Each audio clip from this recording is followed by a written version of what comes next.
The world of Oblivion has always felt like it exists halfway between memory and dream, a place where reality thins around the edges and the unseen brushes softly against the everyday. Many wanderers believe that Cyrodiil's unusual calm is no accident, but the lingering result of an ancient pact woven into the land long before any empire rose. They say the Heartland was shaped by a secret covenant between the Aedra and the first mortals, a quiet agreement that tampered with the fabric of chaos itself. This would explain why Cyrodiil doesn't resemble the dense jungles described in older texts. Some theorists think that the Amulet of Kings didn't just anchor barriers between worlds, it also shifted the entire environment into a more stable reflection of what mortals wanted it to be. Under this belief, every meadow, every city wall, and every quiet lake is held in place by an invisible promise the world made to itself. There are whispers among scholars that the Elder Council chambers feel unnaturally cold, not because of stone or draft, but because the space once held a fragment of a Daedric presence. When the dragonfires still burned, the flame's protective aura was said to radiate outward with a heartbeat-like pulse. Now that the fires lie dormant, some believe the groaning quiet of the chamber is the leftover absence of a power once too vast to measure. They say the walls remember what it felt like to restrain oblivion itself, and that the cold is simply the numbness that remains when something divine has finally let go. In the far corners of Cyrodiil, guards occasionally pause for no clear reason, turning their heads in directions that don't contain noise or threat. Travelers claim this is because certain pockets of space still echo with memories of Oblivion gates that once stood there, breaks in reality that left scars too faint for most to sense. These phantom echoes create subtle disturbances, tiny shivers in the air that only people trained to watch for danger might subconsciously recognize. Some wonder whether a skilled mage, listening very closely, could hear warped fragments of Daedric whispers leaking through these invisible seams. The arcane scholars of the Arcane University have long speculated that the shimmering surface of the Imperial City's lake behaves differently at night because of the white gold tower's influence. According to this theory, the tower's ancient stones act like an anchor to multiple realms at once. When the moons rise, the water subtly changes, reflecting not just the stars overhead but faint, distorted impressions of other worlds folded just beyond mortal perception. Travelers who stare too long into that shifting reflection sometimes report seeing architecture that doesn't exist, glimpses of glass-like spires or inverted silhouettes drifting beneath the surface. Whether these are tricks of the eyes or brief moments where Oblivion's colors leak through is a mystery the Empire never managed to answer. Some theorists believe that Nirnroot isn't merely a mysterious plant, but a remnant of an older ecosystem that predates Mundus itself. Its humming sound, slightly different in every region, could be the result of dimensional resonance, an echo of the plant trying to grow in a world it wasn't originally meant for. When standing near Nirnroot at night, the hum deepens, like a faint song that's trying to align with something far beyond the mortal realm. In this idea, Nirnroot is not rare because it's fragile, but because it exists between worlds, flickering in and out of regions where magic still remembers what creation sounded like. Inside Ayleid ruins, there are glowing stones that seem to pulse when no one is watching. Adventurers swear that they've seen these stones brighten for a moment, as though responding to movement or emotion. According to one theory, these remnants are not simple mage lights, but dormant cores of Ayleid thought-reactive devices, early experiments in magical architecture that adjusted themselves based on the presence and intentions of living beings.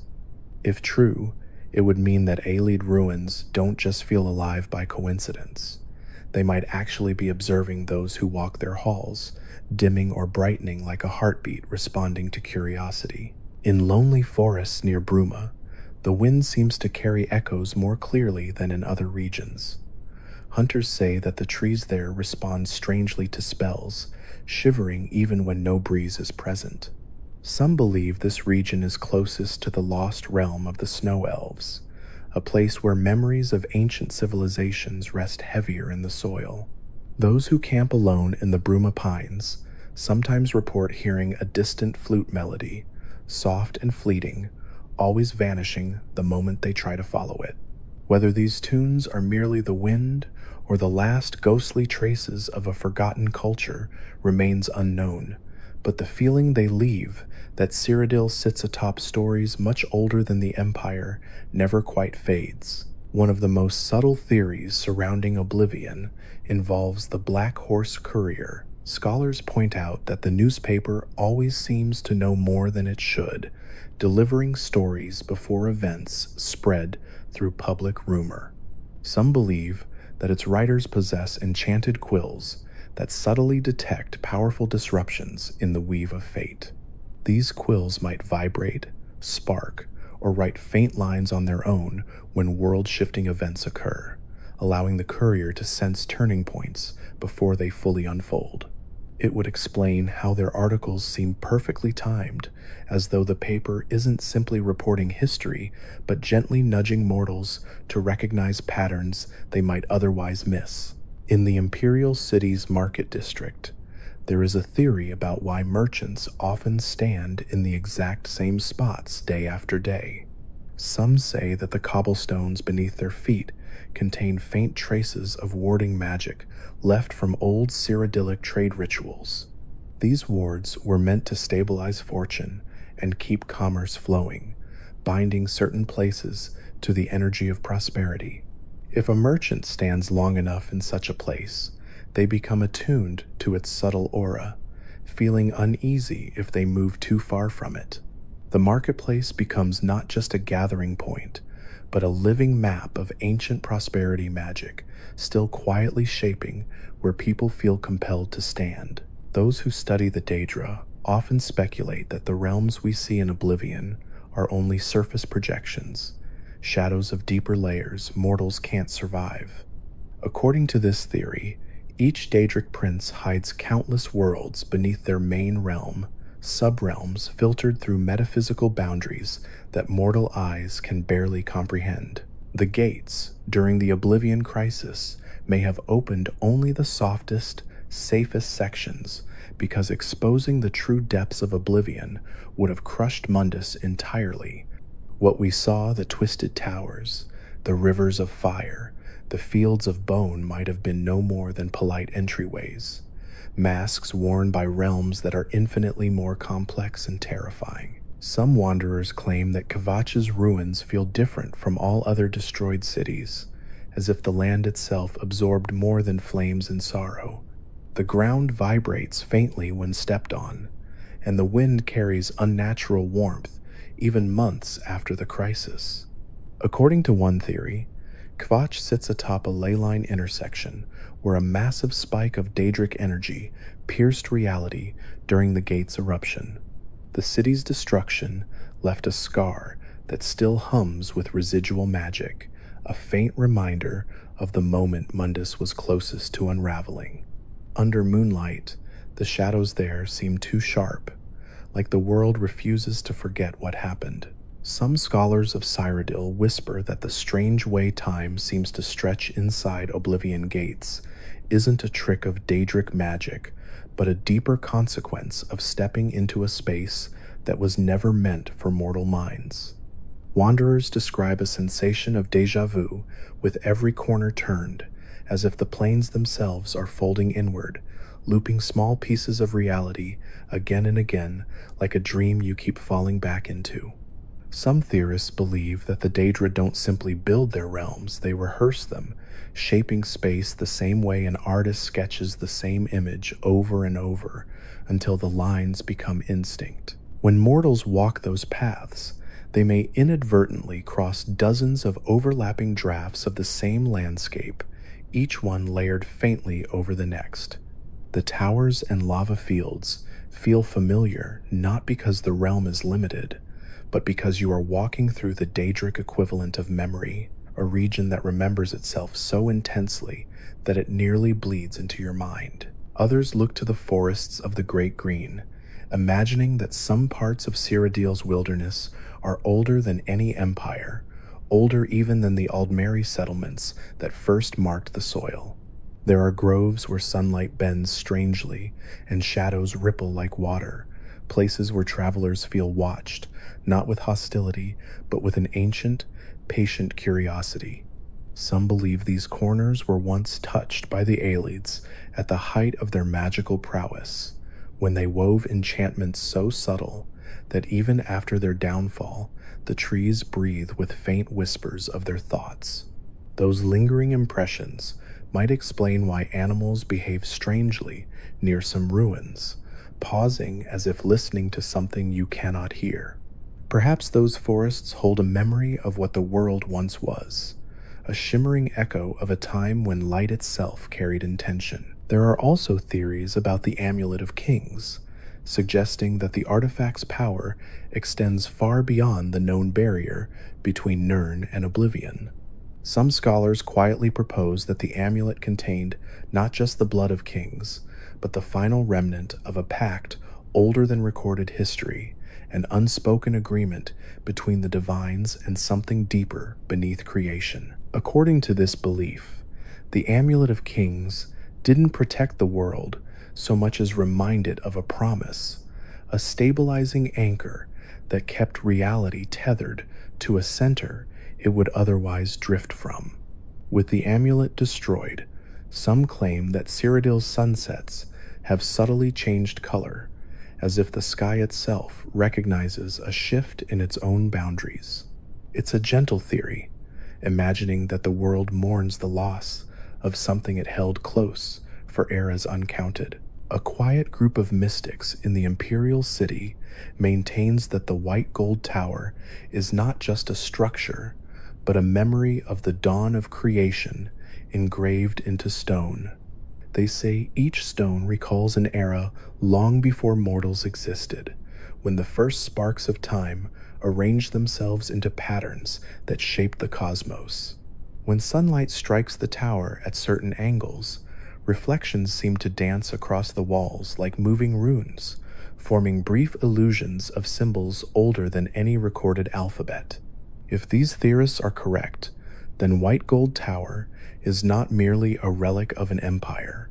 It is a lens through which reality observes itself, an echo placed in the heart of Cyrodiil to remind the world of its earliest breath. Some believe that the imperial dragonfires were never a simple method of sealing gates, but a ritual that maintained the emotional balance of the continent itself. According to this idea, each time the dragonfires were lit, they did more than bar the Daedra. They soothed the tension between realms, preventing the invisible friction that arises when multiple worlds coexist too closely. Without this soothing flame, the boundary between Nirn and Oblivion becomes restless, stirring dreams, omens, and strange coincidences across the provinces. This might explain why, after the fires extinguished, some citizens reported more vivid dreams of strange landscapes or fleeting visions during meditation. It's as if the quiet that once kept worlds apart has gone silent, leaving reality to adjust to a noise it had forgotten how to hear. There is speculation that the Aeliad wells found scattered across Cyrodiil hold more than raw magicka. Some theorists suggest they store emotional energy from ancient eras, preserving the lingering hopes and sorrows of the Aelid people. When adventurers touch these wells, the surge they feel may not simply be magic, but the echo of the Aelids themselves. Some wells radiate warmth like fond memories, while others carry a chill, a sorrow so deep it seems to drift through your bones. Perhaps these wells are the bottled emotions of an empire that refused to fade completely, its triumphs and tragedies suspended in crystalline starlight for all time.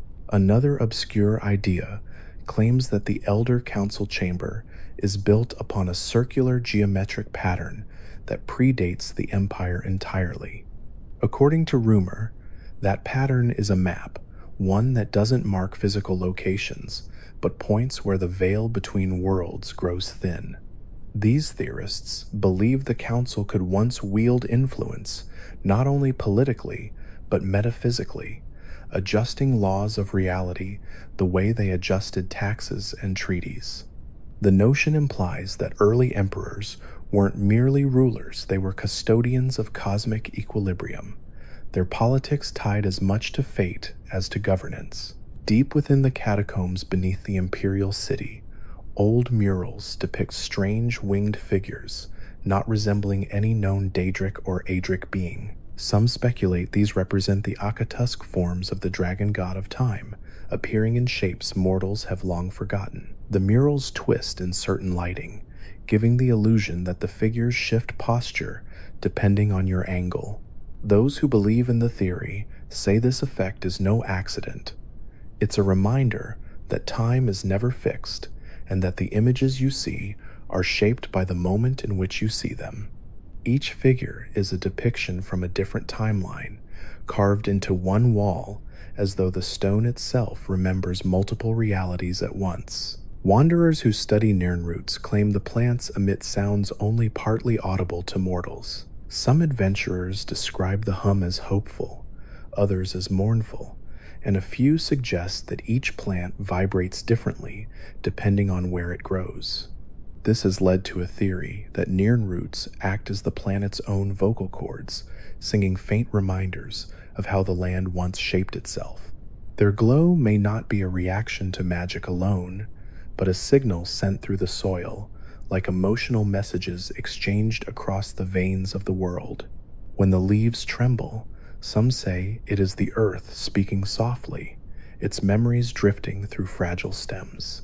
There are quiet speculations about the Arcane University's orrery. Scholars claim that when activated, it doesn't just simulate the heavens, it briefly realigns them, nudging the positions of celestial bodies by an imperceptible margin. According to this idea, the orrery is a device built using knowledge gleaned from the Elder Scrolls themselves, able to coax reality into slight recalibrations. These shifts may be too small for mortals to detect, but they might alter dreams, intuition, or even the fates of those who walk beneath the stars. The theory suggests that the orrery is a silent collaborator in destiny, offering tiny corrections whenever the cosmos drifts too far from its intended path. Some believe that Oblivion gates open in places where memory lingers most strongly. According to this idea, gates are drawn to locations soaked in emotional residue battlefields, sacred sites, ruins, and crossroads where countless decisions have shaped history. The Daedra might not be seeking strategic advantage, but feeding on the energy of stories etched into the land. These theorists imagine the gates as open wounds, drawn toward places where the world's narrative pulses strongest, attracted to the living memory of Nirn like moths to a flame. One of the strangest theories revolves around the Imperial City's sewer system. Some say the layout doesn't match the architecture above, hinting at deeper, older foundations beneath the modern city. They believe these foundations were not created by men, but by the Aelids, or perhaps even by something before them. The tunnels are rumored to shift in subtle ways, with walls appearing slightly altered after long absences. Whether this is imagination or the result of ancient enchantments reshaping the labyrinth is unknown, but the idea that Cyrodiil's capital rests atop a living, shifting labyrinth adds an eerie weight to the stone beneath its streets. A gentle theory imagines that the Elder Scrolls themselves are not prophecies, but memories of potential realities that once existed, held in suspended starlight. When readers unroll a scroll, they're not looking into the future. They're revisiting a timeline that chose not to survive. This would mean that every scroll is a dream of a world that almost happened, preserved with tenderness by the cosmos. In this interpretation, reading a scroll is an act of empathy, a communion with forgotten possibilities, each vision a life that flickered faintly and then faded into the soft corners of time. Another theory suggests that Daedric artifacts are not merely enchanted objects, but pieces of consciousness belonging to their creators. When you wield such an artifact, you're not holding a tool, you're carrying a fragment of a god's thought, a spark of awareness observing you with silent curiosity. According to this idea, some artifacts may even grow fond of their wielders, subtly shifting their power to protect or warn them. In return, the artifact learns from the mortal, forming an impression of humanity that the Daedra themselves may never fully grasp. Many believe that the waters of Lake Rumari hold ancient memories. Some claim that on perfectly still mornings, the reflections show not only the imperial city, but faint outlines of structures long since vanished, bridges that once stood, towers that fell, walkways erased by time. These shimmering ghosts might be the last remnants of earlier iterations of the city, preserved as impressions in the lake. It's as though water remembers every shape it once reflected, carrying echoes of lost eras upon its surface. In certain Aelid ruins, glowing glass-like stones line the walls with soft, pale light. While most assume they radiate magicka, a theory suggests these stones store memories of the people who once touched them, absorbing their emotions like old diaries of light. When someone enters the ruins centuries later, the stones react faintly to their presence, blending past and present into a quiet conversation that no mortal can understand. The ruins feel alive not because of sorcery, but because they pulse with the accumulated feelings of an extinct civilization. There are wandering mystics who believe that the emperor's personal quarters in the imperial palace shift slightly depending on who sits on the throne. According to this idea, the stone remembers the ruler's heart and adjusts itself subtly, windows brightening or dimming, walls cooling or warming, hallways stretching or contracting. The palace becomes a living reflection of the emperor's emotional state, a physical manifestation of the empire's health. In times of peace, rooms feel wider, lighter. In dark times, they grow colder, heavier, as though weighed down by unspoken fears. And some whisper that when the Oblivion crisis ended, the world breathed out not metaphorically, but literally. In the weeks following the closing of the gates, the winds across Cyrodiil changed direction, the storms quieted, and the nights felt softer, as if reality itself sighed with relief. According to this belief, Nirn recognized the sacrifice made to save it and responded with gratitude, allowing the people of Cyrodiil to feel, even for a brief moment, the warmth of a world grateful to still exist. The imperial city has always felt like the quiet heart of Cyrodiil, but some believe the white gold tower itself holds secrets deeper than anything written in scholarly tomes. There is a theory that the tower subtly shifts the flow of time around it, creating a pocket where moments linger longer than they should. Travelers who rest beneath its shadow often describe a strange clarity, as though their thoughts echo a heartbeat behind reality, replaying themselves before drifting away. Scholars whisper that the tower's ancient stones retain echoes of the dragon fires, and that when the fires went out, the tower began to pull faint reflections of possible futures into its foundations. The strange tranquility many feel while near it could be the sensation of standing where time loops quietly around itself, like a river curling around an island. Deep in the forests of the Great Hollow, certain groves hold patches of silence too perfect to be natural. Some theorists suggest these places are remnants of the green singing, the Basmari belief that the forest has its own language. They imagine the trees once spoke through vibrations that shaped the air itself, creating sanctuaries of harmony untouched by conflict. When people wander into these groves, the stillness feels almost sacred, as if the earth is exhaling slowly, remembering songs it no longer knows how to sing. The silence becomes less emptiness and more a memory frozen in place, a lullaby carved into the roots of the world. There is a gentle theory that the Aelid ruins scattered across Cyrodiil might not be ruins at all, but dormant structures waiting for a specific celestial alignment to awaken again. Some believe the heartstones buried beneath their floors are attuned to star patterns lost after the fall of the ancient empire. When starlight hits the ruins a certain way, it casts faint marks across the stone patterns that resemble constellations erased from the modern night sky. The idea imagines that the Aelids built temples designed to bloom like flowers under precise cosmic rhythms, humming with magic on nights long forgotten.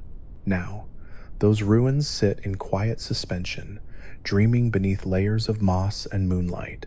Wanderers speak of strange sensations near the borders between Cyrodiil and the Shivering Isles, as though reality grows thinner the closer you approach certain lakes and caves. According to one theory, the barrier between the realms of madness and the mortal world isn't fixed, but breathes gently like a living organism. That breath may be why some feel inexplicable calm or sudden melancholy near shimmering water. These emotional shifts could be the influence of a distant Daedric wind brushing lightly through the cracks of Mundus. Perhaps the Isles are always whispering through small fractures, brushing their presence across Cyrodiil like a dream you don't fully remember but still feel. Another theory suggests that the Emperor's amulet has never been merely a symbol of rulership, but a vessel designed to anchor the Dragonblood lineage to the mortal plane. Even long after the amulet is lost, some believe the remnants of its power linger faintly in Cyrodiil's air, embedding a trace of protection through the land. This protective echo might explain why the imperial province endures so many calamities, yet continues to rebuild itself with stubborn resilience.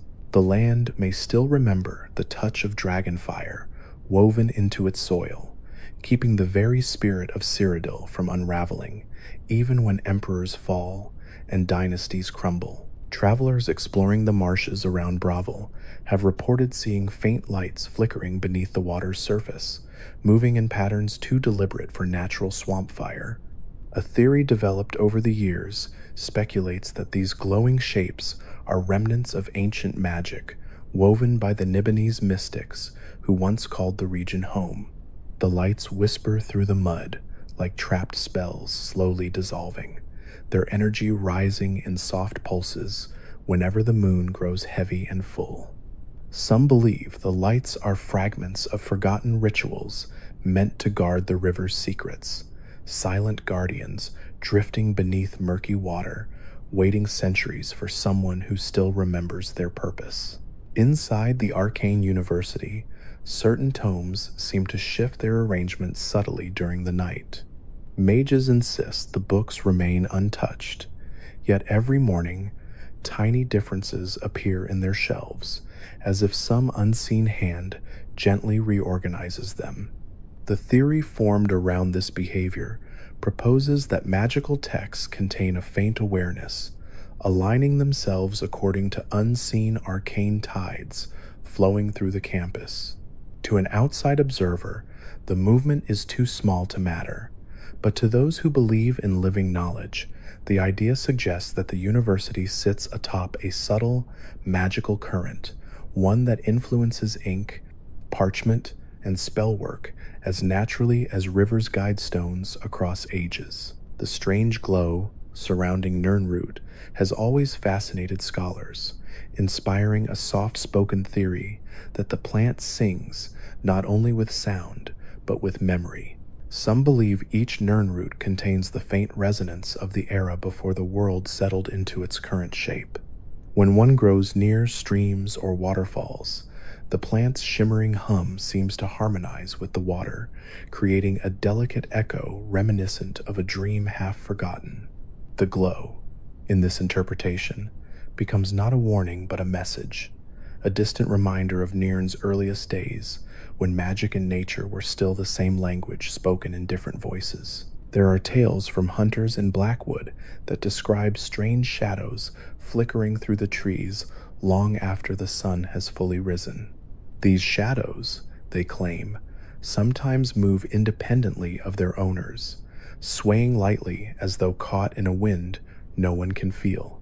One theory suggests these shadows might be echoes left by souls who died during the Oblivion Crisis, their presence lingering in the world like faint stains. They drift quietly from where the veil between realms was torn so violently, wandering the forests without intent or anger, simply remnants of trauma fading through time like mist dissolving at dawn. The Daedric shrines scattered across Cyrodiil hold their own subtle mysteries. Some believe each shrine acts as a tuning fork between the mortal world and a single Daedra's influence, vibrating faintly in ways too soft for human senses. When a traveler prays or stands near one long enough, the air begins to feel heavier, the colors sharper or dimmer depending on the shrine's patron. According to the theory, these sensations are not emotional responses, but environmental ones, a subtle shift in the fabric of Mundus as the shrine aligns with distant realms. The land itself bends gently toward the Daedra, like branches leaning toward a familiar wind. A softer, more philosophical theory wonders whether the Elder Scrolls themselves aren't just documents, but the dreams of the universe. The scrolls appear chaotic, unfixed, dangerously alive. They reveal futures, rewrite pasts, and blur the border between truth and prophecy. Some believe each scroll is a dream fragment shed from the sleeping mind of creation, drifting down into the mortal world like falling stars. Reading one becomes an act of stepping into that dream, momentarily touching a consciousness too vast for the human mind to withstand. This interpretation paints the Elder Scrolls not as artifacts, but as lullabies, whispered by the universe before waking. In the mountains near Chorrol, small pockets of air seem to shimmer even without heat. These fleeting distortions sparked a theory that the walls between Mundus and Aetherius are unusually thin in certain high altitudes. When the sun strikes the mountain just right, magical energy might leak through like faint whispers slipping between cracks. Some travelers describe feeling unusually peaceful or inspired atop these heights, perhaps sensing a spark of the cosmos brushing against their spirit. The mountains become thresholds, places where mortal hearts hear distant echoes of divine radiance. Old legends of the Fighters Guild claim that some training halls hold more than just muscle memory.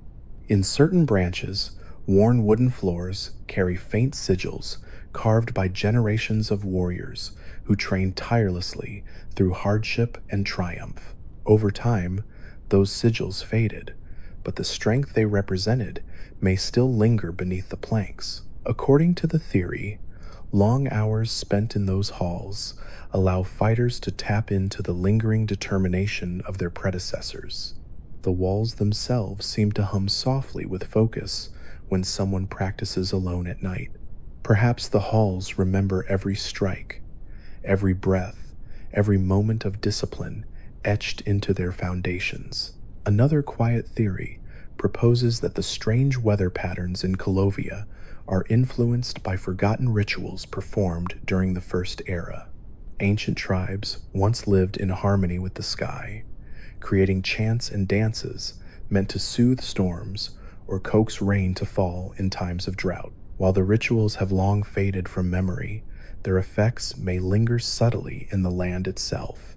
Even now, the wind around Chorrol carries a faint rhythm, and the clouds above the Gold Coast sometimes form shapes reminiscent of symbols carved on old stone pillars. It's as if the sky is still listening to voices that passed centuries ago, continuing to honor the agreements weather made with ancient mortals. Throughout Cyrodiil, priests whisper of quiet moments where the Nine seem closer than usual instances, where the soft glow of stained glass brightens unexpectedly, or candle flames hold their shape in defiance of drafts. A gentle theory suggests these events are signs that ethereal echoes follow worshippers who carry strong devotion in their hearts. This influence isn't tied to miracles or prophecies, but to the quiet reassurance of faith itself. The divine, in this interpretation, doesn't interfere with the world but gently observes it, illuminating small spaces with subtle warmth whenever someone seeks comfort in prayer. And nestled between all these mysteries is the lingering question of how much of Cyrodiil's magic is truly understood and how much is simply accepted as part of the province's gentle strangeness. Travelers who walk its forests long enough feel a softness in the air, a sense that the land remembers every step, every whisper of wind, every ripple across Lake Rumare. In this way, Oblivion becomes not merely a setting but a living memory, a place where theory and reality blend quietly until they feel indistinguishable, drifting like dreams across a world that still listens. There are wanderers who believe that the Elder Scrolls themselves might not be entirely separate from the timeline of the hero of Kvatch, that during the Oblivion Crisis, the scrolls flickered almost violently each time a gate opened. Archivists in the White Gold Tower once claimed that the parchment of several stored Elder Scrolls appeared wrinkled in patterns that resembled Oblivion citadels, like images temporarily pressing through from another realm. The idea suggests that the scrolls respond to moments when reality thins, imprinting symbols born from chaos and crisis. If that is true, then the Oblivion Crisis wasn't merely a war against Daedra. It was a moment when the world's own script twisted under pressure, producing subtle wrinkles in the stories the Elder Scrolls carry. Some scholars argue that Mehrunes Dagon's invasion wasn't a pure act of rebellion, but the result of a forgotten agreement between realms, a pact that once allowed Daedric princes to challenge mortal kingdoms every few eras to test their strength. If that ancient pact ever existed, it might explain why the Daedra themselves seem strangely bound by rules that feel more like old treaties than cosmic laws. This theory imagines Dagon not as a rogue tyrant, but as a participant in a ritual conflict written into the world's foundations, an ancient cycle neither side remembers fully, yet both still obey. In the deep libraries of Bravel's mages, there are whispered ideas that the Histries were watching the Oblivion Crisis closely, sensing subtle shifts in time each time a gate opened. The Hist are said to feel the vibrations of other realms brushing against the borders of Nirn, and some claim the trees hummed with sorrow during those days, mourning changes mortals could not perceive. Perhaps the Hist understood that when the Daedra marched into Tamriel, the roots of reality quivered, carrying warnings through the sap of ancient memory. Another quiet theory suggests that the Shivering Isles and Cyrodiil are more deeply connected than travelers assume. Some explorers believe that faint traces of the Isle's landscape, gnarled root patterns, oddly twisted plants, pools of water reflecting skies the wrong color, can be found hidden in secret corners of the Imperial Province. These anomalies may hint that the Isles and Nirn brush against one another, and that when Sheogorath's presence rises, the boundaries ripple like fabric in wind. In this telling, the Mad God's realm isn't far away. It's a thin veil spread across certain forests and caves, waiting for the right mind to fall through. Legends suggest that the Imperial Dragonfires acted not just as a barrier between realms, but as a kind of heartbeat for the Empire itself. When they burned, the metaphysical pulse of Cyrodiil felt steady and orderly, but when they went out during the Oblivion Crisis, subtle changes rippled through the land. Some travelers claim to see colors dimming unnaturally, shadows stretching longer than they should, and the wind carrying strange metallic tones. The absence of the dragonfires may have created a moment where reality felt faintly hollow, as though Tamriel itself held its breath while waiting for what would come next. There are theories that the Great Forest near Chorrol is far more ancient than the city built beside it. Some believe the trees there are descendants of a pre-Illide world, holding memories of when Cyrodiil was nothing but untamed wilderness. Certain trunks contain spiraling knots that resemble lost Aelid runes, perhaps formed naturally, but perhaps not. The idea imagines the forest as a living archive, whispering ancient truths through creaking branches, carrying the soft memory of ages even mortals have forgotten existed. Rumors spread among mystics that the champion of Cyrodiil may have subtly altered the nature of time after becoming Sheogorath. If the Daedric Prince of Madness once walked Tamriel in mortal form, then fragments of that mortal memory might still pulse faintly through the shivering isles, shaping their cycles in strange ways. Some wanderers claim that days in the Isles sometimes repeat sunsets, occurring twice, moonlight dimming and brightening without explanation, as though the realm occasionally replays moments Sheogorath found amusing. A theory whispered in the Arcane University suggests that Oblivion gates may not have fully closed. Even though the crisis ended, residual portals might still exist in intangible forms, like scars in the air, invisible to the eye, but felt by sensitive mages.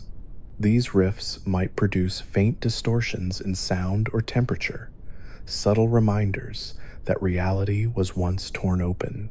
Some scholars wonder if the Daedra left these scars intentionally, not as threats, but as tiny windows they can still peer through, watching the world that once stood on the brink. There are stories that the Aelid ruins dotting Cyrodiil aren't merely remains of a fallen empire, but pieces of an enormous magical network once meant to hold Tamriel in perfect balance.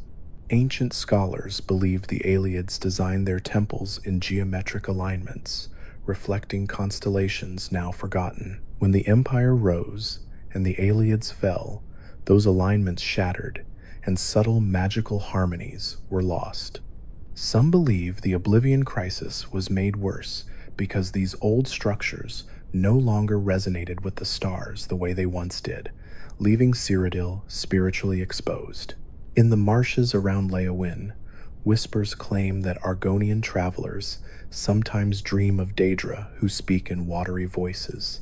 These dreams occur more frequently near the Blackwood region, where Daedric rituals once occurred during the height of Aelid rule.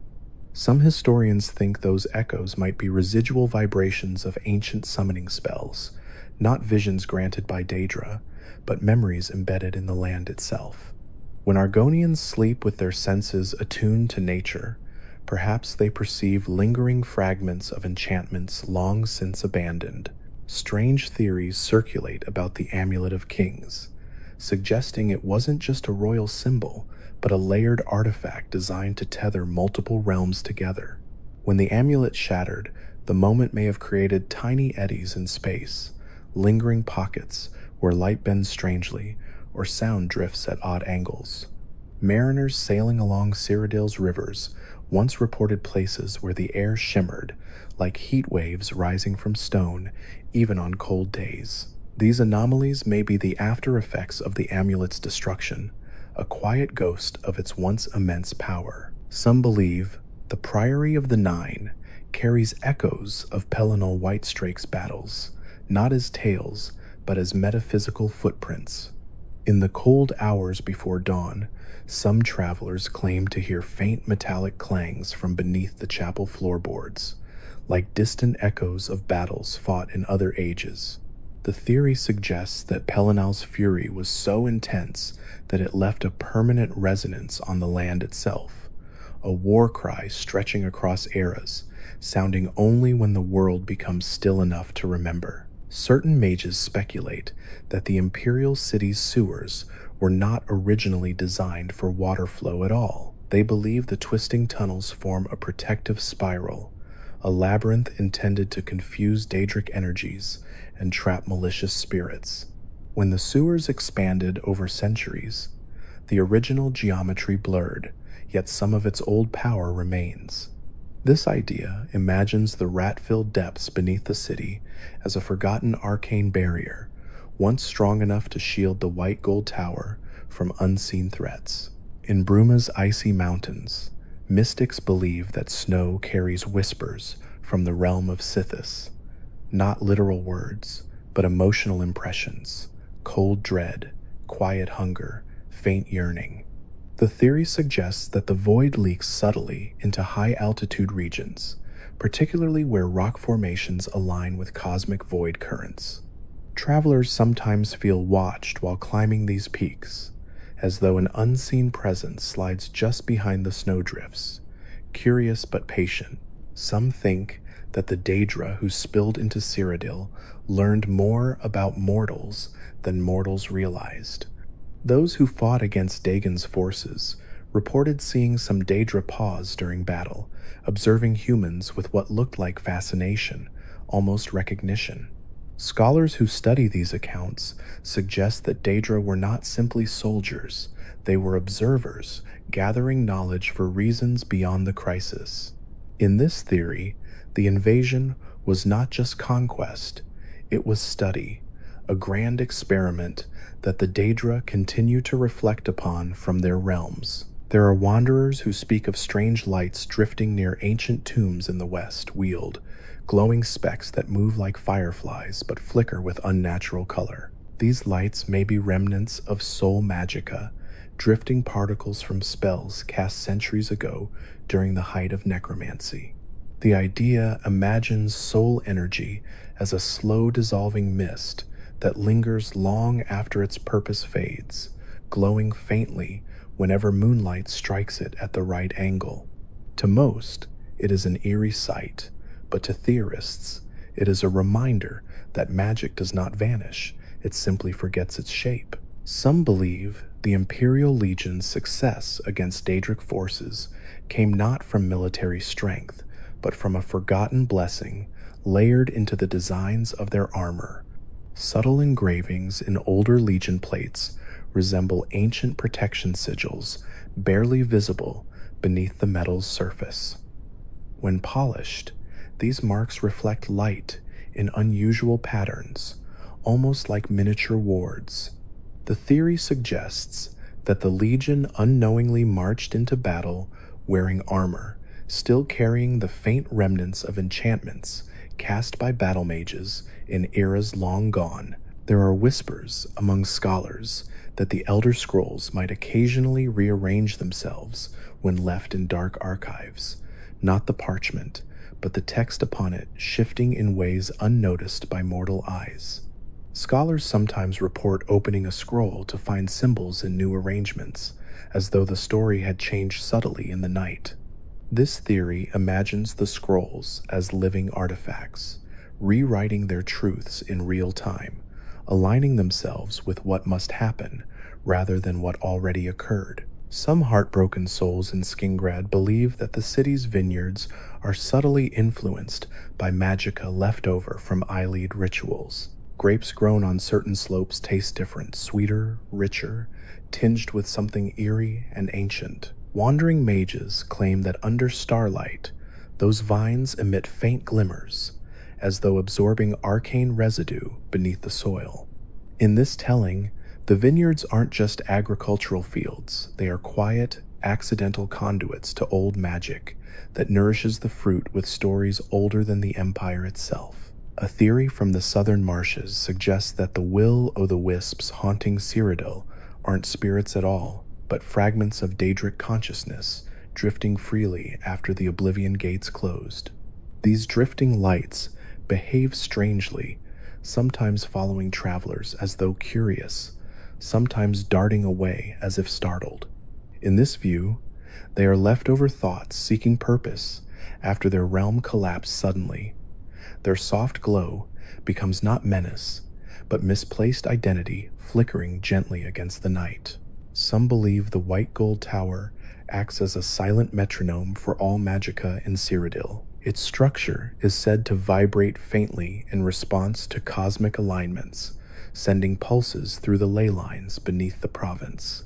During the Oblivion Crisis, some mages felt sudden waves of dizziness, as though the tower's rhythm faltered briefly. Perhaps the tower's ancient power trembled when the realm was breached, causing ripples in the metaphysical structure of the land. And then there are wanderers who believe that the moment Martin's septum transformed into Akatosh created a permanent memory in the air of Cyrodiil. On clear mornings, if one listens carefully near the Temple of the One, some swear they hear faint wing beats echoing through the stone impressions of a dragon's final act of sacrifice. Not literal sound, but a metaphysical residue of a moment that reshaped the world. In this theory, Cyrodiil itself remembers that day, holding the quiet echo of a dragon made of fire and destiny, lingering forever like a soft breath drifting through dawn. Cyrodiil has always carried a strange softness to its atmosphere, a serene glow that seems to linger just a moment longer on stone bridges, chapel windows, and riverbanks than nature would normally allow. Some scholars whisper that this gentle light is more than weather or artistic choice. It might be the lingering blessing of the dragonfires themselves, a faint echo of the magic that once kept Oblivion at bay. The idea suggests that even after the septum line fell, the residue of their divine covenant continued to float invisibly through the province, tinting dawns with gold and making the nights feel gentler, as though the world remembers being protected and cannot fully let go of that memory. Travelers sometimes say that Cyrodiil's glow feels like nostalgia itself, as if the land is reminiscing about emperors and eras long vanished. Perhaps the dragonfires didn't simply guard the borders of reality, they soothed the land, shaping weather and mood long after their flames turned to ash. When you stand on the walls of Chorol and watch the forests sway beneath the distant mountains, there is a strange sensation of déjà vu, as though the trees are moving in patterns too familiar to be coincidence.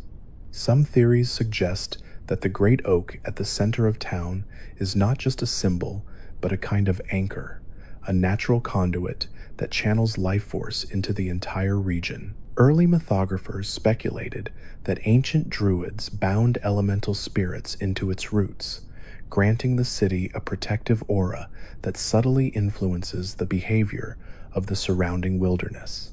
This would explain why animals near Chorol seem unusually calm and why storms break apart as they approach its borders, dissolving into harmless mist before reaching the market square. If true, the great oak may be one of Cyrodiil's quiet guardians, an ancient presence that still remembers the world before towers and kingdoms existed, breathing softly through leaves older than any written chronicle. Deep within the Ayleid ruins scattered across Cyrodiil, faint humming sometimes resonates from chambers that should be long dead. Some explorers believe these sounds represent dormant magical engines, relics of Ayleid power that never fully shut down. According to this theory, the Ayleids bound their cities to the beating heart of Nirn itself, tapping into ley lines that carried not only magic but memory. The ruins hum like sleeping giants, dreaming of the empires they once hosted. Every soft pulse of light from an ancient Welkin stone might be the final echo of a forgotten ritual, a heartbeat of a civilization that still lingers in the stone. Some believe that if enough stones were gathered and aligned correctly, a fragment of Ayleid history would replay itself, revealing moments long erased from mortal knowledge. This theory paints the ruins not as dead remnants, but as half-living memories carved into stone, waiting patiently for the right spark to awaken them. There is a belief among certain mystics that the Oblivion Gates opened not randomly, but according to a pattern only partially understood by those who lived through the crisis. When mapped, the gates form subtle shapes across Cyrodiil's surface arcs, spirals and sigils reminiscent of Daedric script. These shapes might have been channels for something more dangerous than invasion, perhaps attempts by Mehrunes Dagon to carve his own runes into Nirn's reality. If true, each gate location was chosen centuries in advance, selected according to weaknesses in the veil between worlds. Some scholars speculate that the gates formed a ritual array, one designed to reshape Cyrodiil into a reflection of the Deadlands if not for the intervention of the hero of Kavach. The crisis may not have been a simple invasion, but an elaborate spell, one that almost succeeded in rewriting geography, forests, and even the minds of mortals into Daedric likeness. Others propose a quieter, more unsettling idea that the Black Horse Courier knew far more about these patterns than they ever admitted. The speed at which they reported on gate openings, the uncanny accuracy of their predictions, and their mysterious sources imply access to information no mortal organization should have possessed. Some believe the courier had ties to an unknown seer, perhaps a secret group of mystics who interpreted strange fluctuations in the stars and transmitted warnings through cryptic notes. Others even suggest that the courier maintained secret pacts with lesser Daedra, trading information in exchange for safety. The paper's survival through crises that destroyed entire military outposts seems almost miraculous, leading some wanderers to believe that Oblivion itself tolerated the courier because it served a purpose, recording the crisis as it unfolded, archiving the invasion for reasons no mortal can fully understand. One theory suggests that the Imperial City's white gold tower acts as a kind of tuning fork for reality, harmonizing the frequencies of Nirn so that the laws of physics remain stable. Built upon the ruins of an Ayleid megastructure, the tower may vibrate at all times, its golden spire resonating with the heartbeat of the world. Some mages claim that when they meditate near its base, they feel subtle waves of energy rippling outward. If the tower were ever destroyed, they fear that Cyrodiil might unravel into a chaotic blend of overlapping plains, forests shifting into deserts, rivers reversing direction, mountains fading into mist. Under this theory, the tower isn't just a monument or palace, it is the linchpin of reality, a cosmic stabilizer that keeps every realm from colliding with its neighbors. Perhaps this explains why the Daedra targeted it so heavily, and why the Septim Line's blood was required to maintain its power. The tower holds the script of existence itself. There are whispers of an ancient order of monks who once studied the reflections in Lake Rumar, believing the water's surface held glimpses of alternate timelines. According to their teachings, ripples formed patterns that didn't always match the wind or the water's flow. Some described seeing silhouettes of buildings not present in their own world, or ships drifting silently across the lake that vanished the moment the water stilled.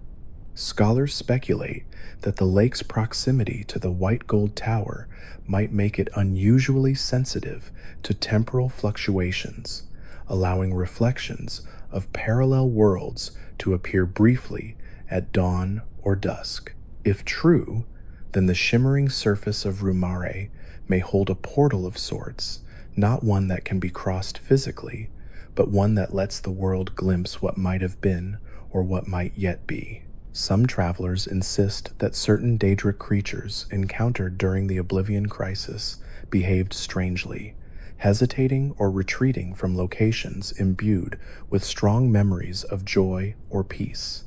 According to this theory, Daedra are deeply sensitive to emotional imprints, unable to tolerate intense human emotions tied to love, family, or hope.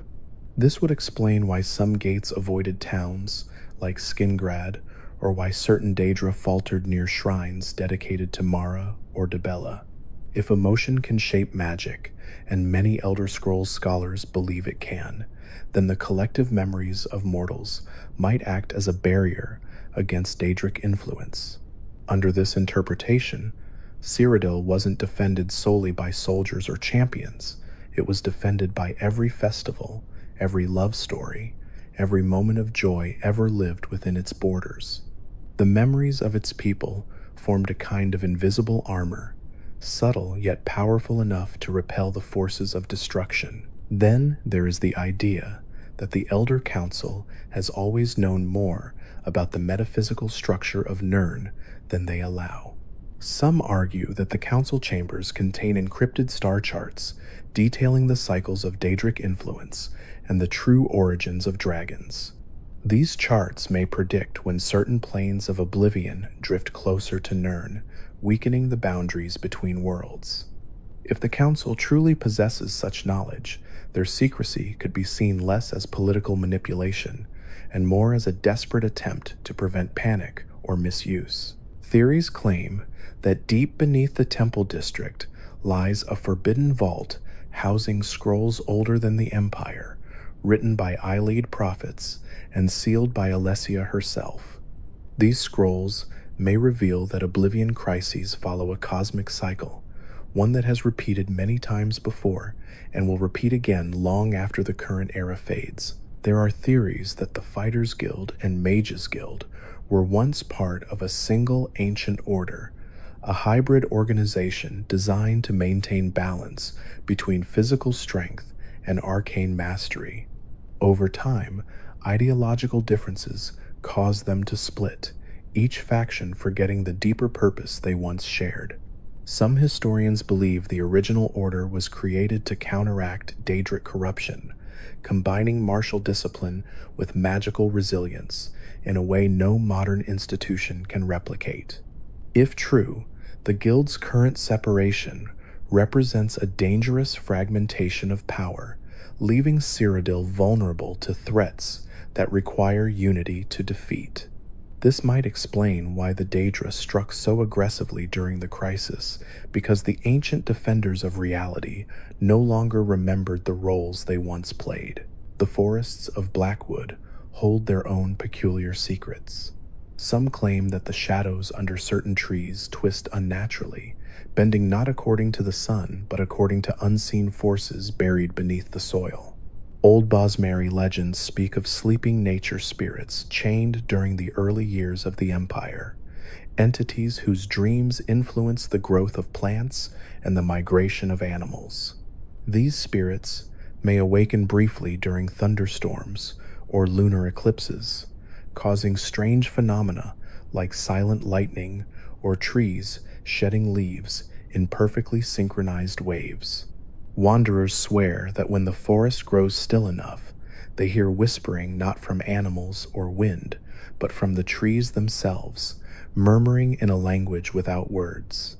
If true, then Blackwood is not a place, it is a sleeper, ancient and dreaming, shaping the land with subconscious will. Some theorists believe that Oblivion gates leave permanent scars in reality, even after being closed. Areas where gates once stood often experience unusual weather patterns, strange animal behavior, or subtle distortions in sound and light. According to this idea, the gates functioned like surgical incisions in Nirn's skin, and though they may be stitched shut, the scars remain sensitive. Perhaps the lingering glow near certain ruins or the eerie quiet of some fields is not coincidence, but residue of Daedric influence, still healing, slowly stitching itself back into the fabric of the world. If one listens carefully, they might hear faint echoes of the Deadlands drifting through the air, like memories refusing to fully dissolve. There is a theory that imperial prisons are built atop ancient Ayleid structures to dampen magical ability. Some prisoners report feeling inexplicable exhaustion or numbness, while others describe dreams of glowing corridors or distant chanting.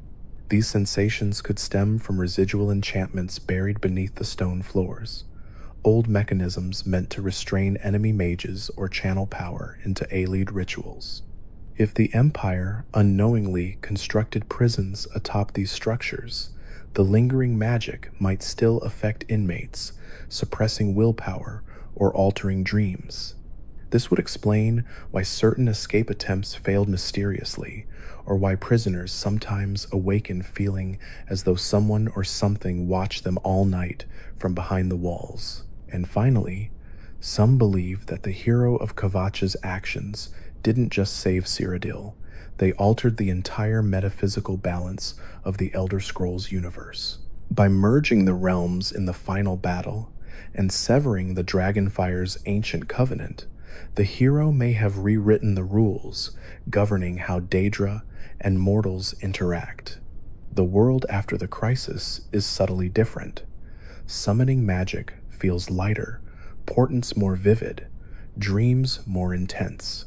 Perhaps the boundaries between worlds aren't merely restored, they're changed, thinned, or strengthened in ways even the wisest scholars cannot yet perceive.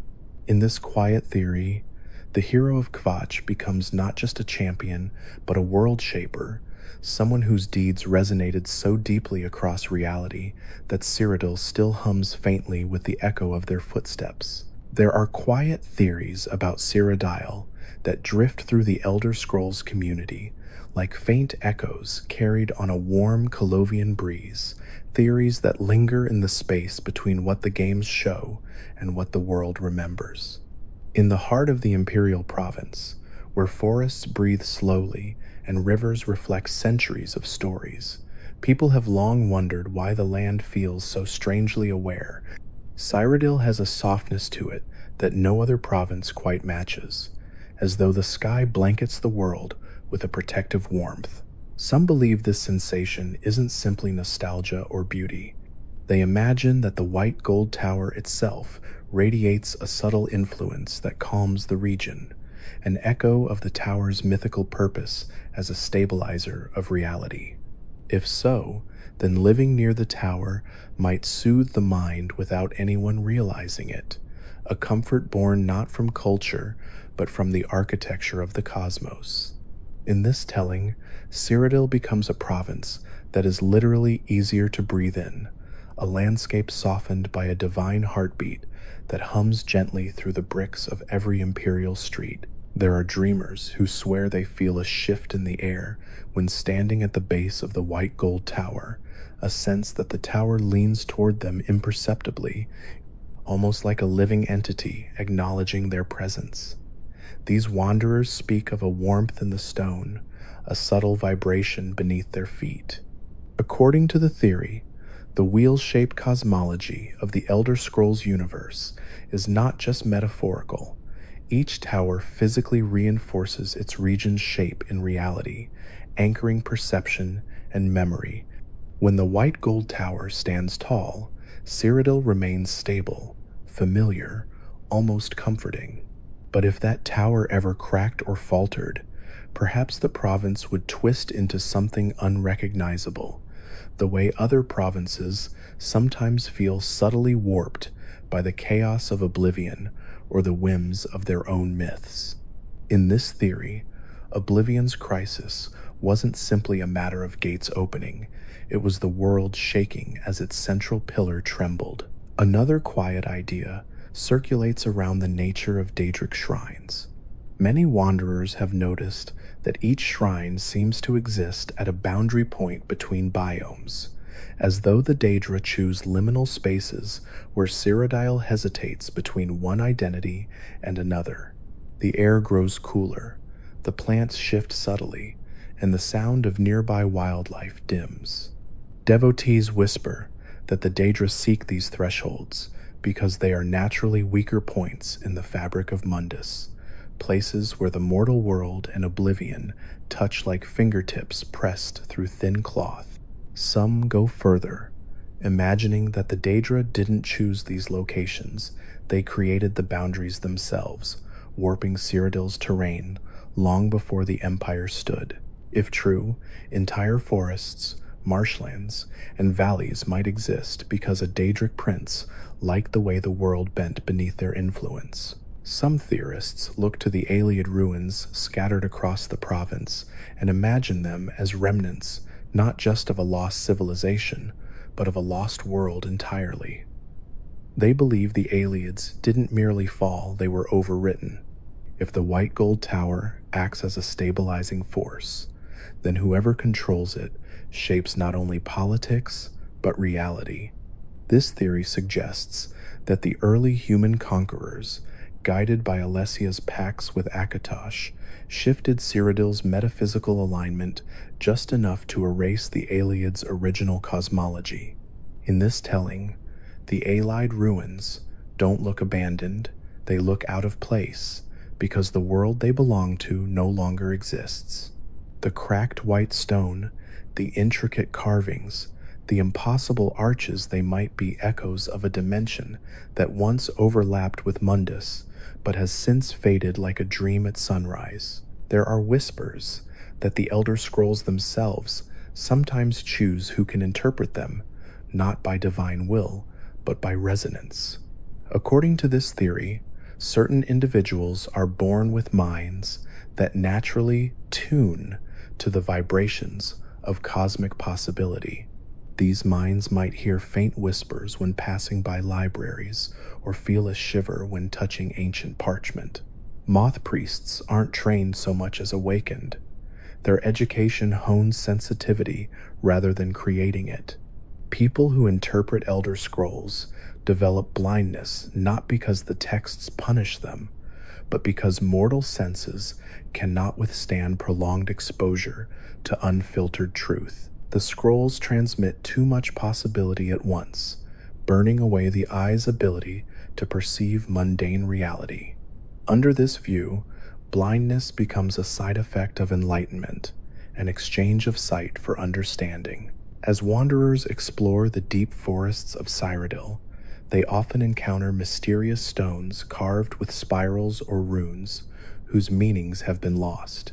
Some believe these stones are remnants of pre-Islided cultures, tribes whose understanding of magic was intuitive rather than scholarly. According to legend, these ancient peoples believed that Cyrodiil was alive, not metaphorically, but literally breathing through mountains and forests. They placed stones in areas where they felt the land inhale or exhale, marking the province's deep breathing cycle. Modern scholars dismiss this, but travelers who meditate near these stones often report feeling a rhythmic pressure in the air, as though the wind pauses and resumes with deliberate timing. In this interpretation, the land itself may possess a kind of awareness, shaping weather, wildlife, and even mood according to a slow, geological consciousness. In Chorol, there is a theory that the great oaks around the city are connected not only by roots, but by a magical network older than recorded history. These trees seem to respond to events with unusual synchronicity, their leaves shifting color faster or slower than others across the province, their branches swaying without breeze.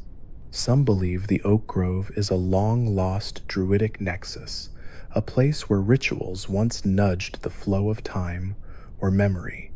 The great oak that dominates the Fighters Guild courtyard may be a remnant of these rituals, standing as a silent recorder of centuries. When storms rumble through Chorol but spare the grove, some claim the trees shield the city intentionally, bending probability to keep their ancient sanctuary safe. Travelers who venture near Bravel speak of strange lights drifting over the Niben Bay at dusk, soft white glimmers that dance just above the surface.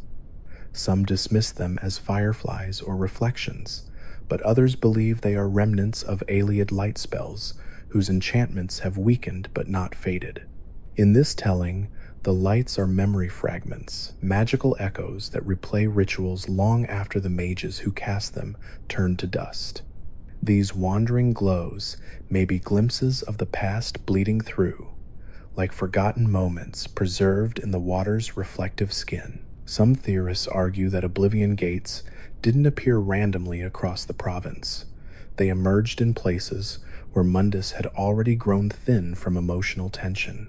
In regions near ruins of great tragedies, fields soaked with ancient battles, or towns plagued by old curses, reality becomes fragile. The Daedra exploited these cracks not with brute force but with precision, sliding their realms through the soft spots in Cyrodiil's fabric.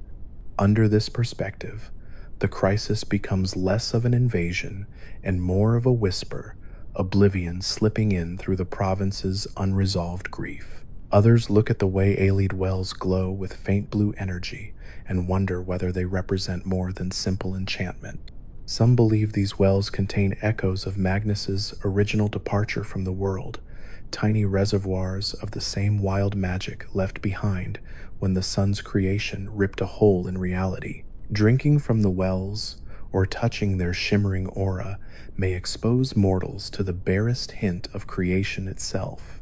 This would explain why some wanderers feel dizzy or inspired after encountering these wells, as though witnessing a memory belonging not to a civilization, but to the birth of magic itself. There are quiet theories about the Imperial City's sewers, to those sprawling tunnels that twist beneath the marble streets like a second hidden city. Some scholars believe the sewers serve more than sanitation.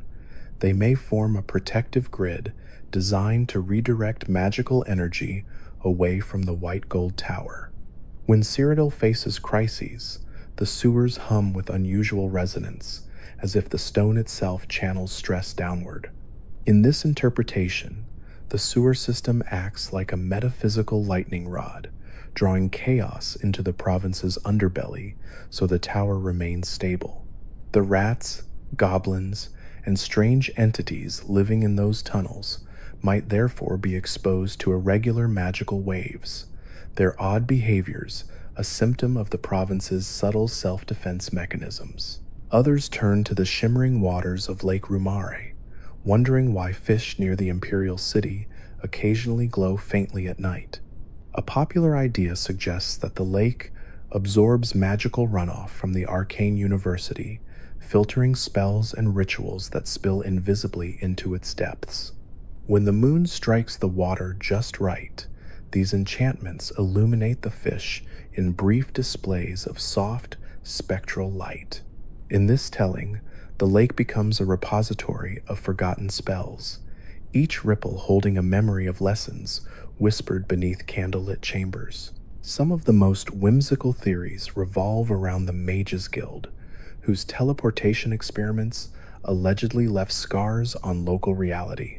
According to this idea, the air near guild chapters feels slightly heavier, as though the province itself hesitates in these places. Some apprentices report hearing faint chimes or feeling tingles on their skin while standing near old teleportation circles. These sensations might be lingering residues of spells that briefly stretched the boundaries of space, leaving behind microscopic distortions. If true, then teleportation circles are less tools and more footprints, marks of where physics was gently nudged aside. In the Gold Coast, where waves crash against sunlit cliffs and the sea smells of salt and secrets, wanderers sometimes find driftwood carved with strange knots or symbols. Locals claim these carvings originate from old seafaring cultures who worshipped entities believed to dwell beneath the Abyssinian Sea. The theory suggests that certain groups maintained rituals not for divines or Daedra, but for something older, deeper, and quieter. Some speculate that these sea spirits influenced coastal weather, protecting some ships while sinking others. Modern sailors dismiss the idea, but when storms gather without warning and lightning strikes the coast with eerie precision, travelers feel that perhaps something ancient still stirs beneath the surface. And there are those who ponder the role of dreams in Cyrodiil, especially during the period when the gates to oblivion opened. Many reported recurring visions, burning skies, crumbling towers, fields of ash even before the crisis began. According to one theory, the Daedra's influence seeped into the dream stride long before their physical gates opened, subtly shaping mortals' subconscious minds. This would explain why so many travelers felt called to adventure during this era, as though destiny itself whispered through their sleep. The dream realm may have become a battleground before any sword was drawn, with mortals unknowingly resisting or submitting through the landscapes of their own slumber. Some of the softest theories revolve around the Khajiit caravans that roam Cyrodiil with uncanny grace. Their timing is impeccable. They arrive just when supplies run short, or when towns seem on the brink of despair. Some believe the caravans follow more than simple trade routes. They may sense the province's emotional fluctuations, moving toward areas where balance falters. Khajiit mystics speak of the Jaka-J, the lunar lattice that binds their people's fate to phases of the moon. If the moons influence their bodies and destinies, perhaps they also grant subtle glimpses of where help is needed. In this interpretation, Khajiit traders act as wandering healers of social imbalance, guided gently by cosmic rhythms. Even the city of Skingrad, quiet and shadowed beneath vineyard hills, inspires theory. Some believe the Count's reclusiveness protects more than his own privacy. They suspect that Skingrad sits atop ancient ley lines, invisible to all but those with arcane perception. When the moons align, these lines glow faintly, channeling energies the Count quietly ensures remain stable. Whether he does this knowingly or simply through instinct remains unclear, but the city's unusual tranquility, even during the Oblivion crisis, suggests that protective magic runs deep beneath its cobblestone streets. And in the deepest forests, where sunbeams filter through moss-draped branches and the air carries the scent of old magic, wanderers sometimes feel watched not by predators, but by the forest itself. Some theorists imagine that the Green Pact, honored by Bosmer, radiates faint influence even in Cyrodiil, stretching tendrils of sylvan awareness beyond Valenwood's borders. In this telling, the forest becomes a quiet guardian, observing those who pass among its roots, nudging wildlife away from danger and guiding lost travelers toward light. In every whisper, in every rustle of leaves across Cyrodiil's golden fields, a theory hovers that Oblivion's touch never fully left. After all, when the crisis ended, the scars it left on reality took time to heal. Some believe that even now, faint glimmers of Daedric magic cling to certain ruins, certain doors, certain shadows. Not enough to open new gates, but enough to remind the world of how thin the boundary once became. These remnants might explain why some wanderers occasionally see flickers of impossible shapes in the corner of their eye or feel a sudden chill in places untouched by wind. And through all of these theories, a gentle idea persists, the thought that Cyrodiil remembers. The land, the rivers, the towers, the forests. They hold stories, like leaves pressed between ancient pages, stories waiting quietly for anyone who listens long enough to hear them. There are places in Cyrodiil where the wind seems to carry voices that never belong to mortals, whispers that feel older than the white gold tower itself. Some wanderers believe these soft murmurs aren't echoes at all, but leftover fragments of the Elder Scrolls' influence ripples created when prophecy becomes unstable. They say that when a scroll is read, the world bends in ways most people never notice, warping the edges of reality like heat shimmering above stone. Cyrodiil's forests, with their uncanny stillness, might be the places where those ripples settled, preserved in the leaves and branches like faint memory. Travelers who pause long enough often swear the wind speaks in half-forgotten languages, syllables shaped by destiny rather than nature. Others look at the arcane university and wonder whether the scholars there understood far more about Oblivion than they ever revealed. The towers of the university align perfectly with lunar phases, and when the moons reach specific positions, faint blue light leaks from runes no mage claims responsibility for. Some say this light marks the exact moments when the barriers between realms thin, opening microscopic tears that scholars studied quietly, afraid that revealing such knowledge would cause panic. According to this theory, the Mages Guild wasn't simply researching spells, they were guarding seams in reality itself. There's a belief that the waterfront district of the Imperial City once held a shrine to a forgotten deity, a god so old and obscure that even the Aelids feared to speak its name. The foundations beneath certain warehouses contain carvings unlike any Aelide script, depicting long, branch-like shapes twisting into circles. Some think this symbol represented a god of hidden currents, a being who could alter the paths of fate through quiet, unseen motion. When night falls over the water and the moonlight ripples across the docks, some claim the reflections briefly form this ancient sigil, shimmering softly before dissolving back into dark waves. A quiet theory suggests that the Imperial Dragonfire was never meant to keep Daedra out forever, but to teach the world to live with the concept of boundaries. The flame, constantly renewed by emperors, might have acted as a reminder that separations between realms are fragile agreements rather than permanent laws. When Martin shattered the amulet, he didn't destroy the barrier. He reminded everyone that limits exist only as long as the world believes in them. This interpretation suggests that Oblivion has always been closer to Nirn than the people of Tamriel want to admit, just a single lost belief away from spilling into the waking world again. Some wanderers say that Oblivion gates left scars far deeper than scorched ground. Even years after being closed, some locations feel uneasy, their air heavier, their shadows longer. Theories claim these places still hold the echo of Mehrunes Dagon's attention, like fingerprints pressed into the fabric of reality.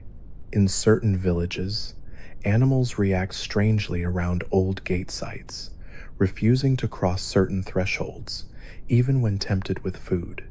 The idea here isn't that Oblivion lingers physically, but emotionally, as though the land remembers fear the way a person remembers pain. A curious belief surrounds the Blades, who protected emperors for generations. Some say their training was designed not just to teach combat, but to attune their senses to changes in destiny. According to this idea, Blades were selected partly for an innate sensitivity to the flow of fate, able to feel when prophecy shifted, when the future trembled, when the Elder Scrolls themselves stirred behind their vault doors.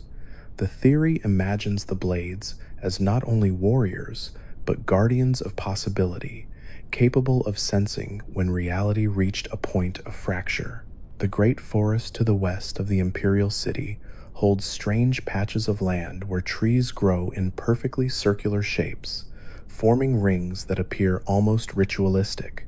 Scholars chalk this up to natural growth patterns, but others believe these rings are remnants of old druidic gatherings, predating even the Aelids.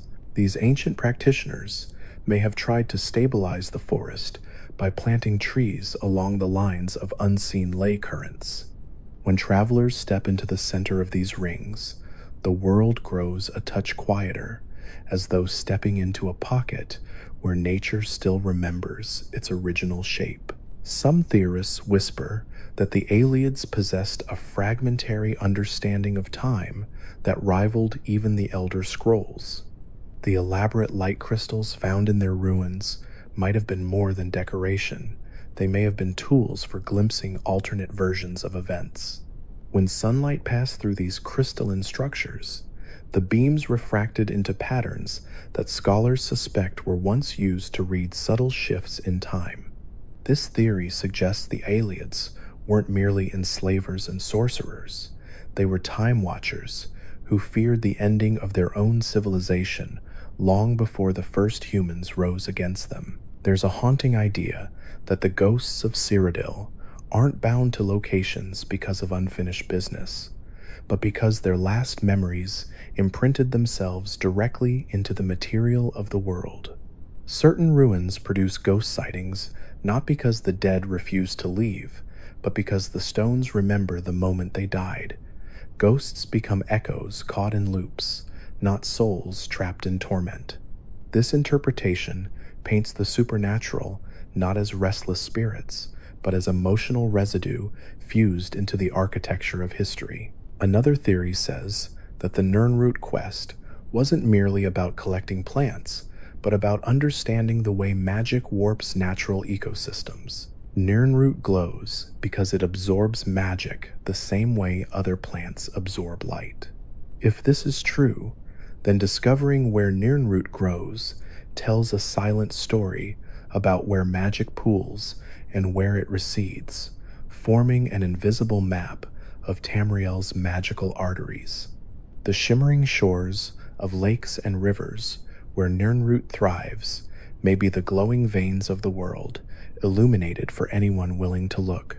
Some whisper that the Priory of the Nine wasn't chosen randomly as the resting place for Pelinal's relics. They say the land itself carries the memory of his battle against Umaril, and the stones beneath the priory walls hum faintly when the relics are near. According to the theory, the Crusaders' final resting place wasn't a location selected by mortals, but by the echoes of divine conflict still vibrating through Tamriel's soil. The relics weren't stored, they were drawn home. A softer theory revolves around the horses of Cyrodiil. Some claim that certain steeds possess uncanny intelligence, reacting to dangers before they appear or hesitating on roads where Oblivion gates once stood. According to this idea, animals perceive residual Daedric influence far more clearly than mortals. When a horse refuses to enter an area, it might not be fear, it might be warning. In a world where realms collide, perhaps animals are the first to feel the tremble. There's a belief that certain Daedric shrines appear abandoned because they shift subtly across time. Their stones feel warm at odd hours, and their altars sometimes bear offerings left by unseen hands.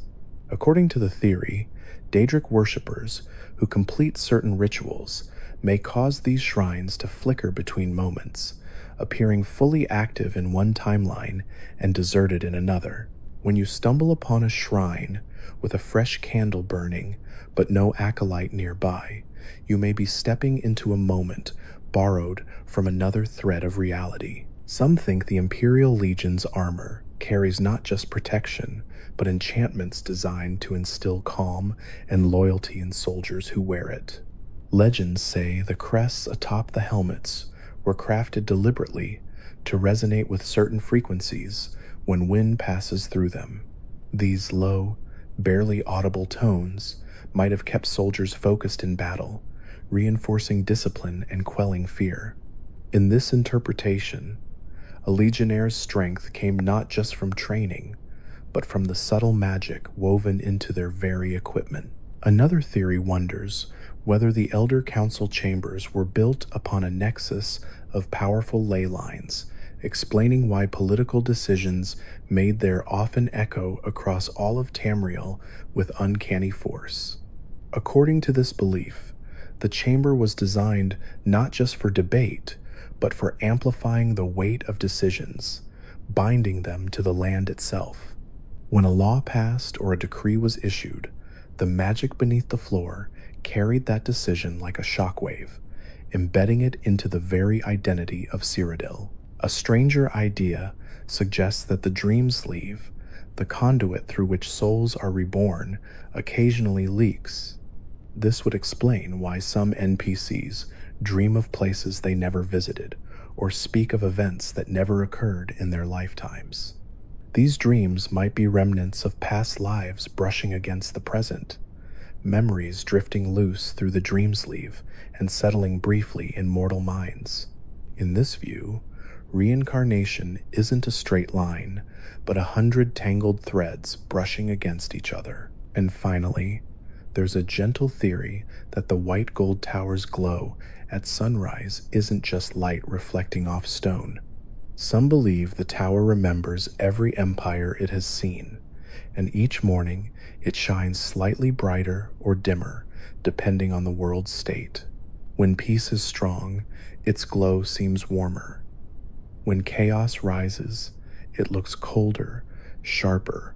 The tower, in this interpretation, becomes a silent witness to Tamriel's shifting destiny, a memory of power carved into stone that reflects not light, but history. Some scholars believe that the walls of the imperial city hold more secrets than any Daedric cult ever uncovered, as though the stone itself remembers every choice the empire has made.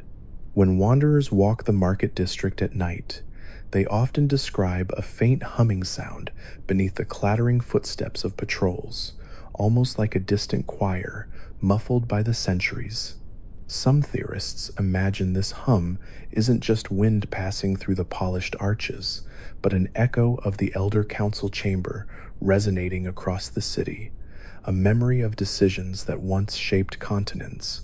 The white gold tower stands at the center of all of it, its ancient Ayleid foundations holding onto fragments of energy older than any empire, and many believe the tower's subtle glow on certain nights is the stone reacting to thoughts of those who once controlled the crystal lattice at its core. There are whispers among Mages Guild apprentices that the arcane fires in their halls burn in rhythms that match the beating of a heart. When they study late into the night and the candles burn low, some swear the flames flicker in patterns too coordinated to be random, pulsing gently as though responding to the presence of magical bloodlines nearby. A theory suggests that these guild halls once incorporated living enchantments, old Ayleid designs preserved through the centuries to create buildings that could sense the mood of those inside.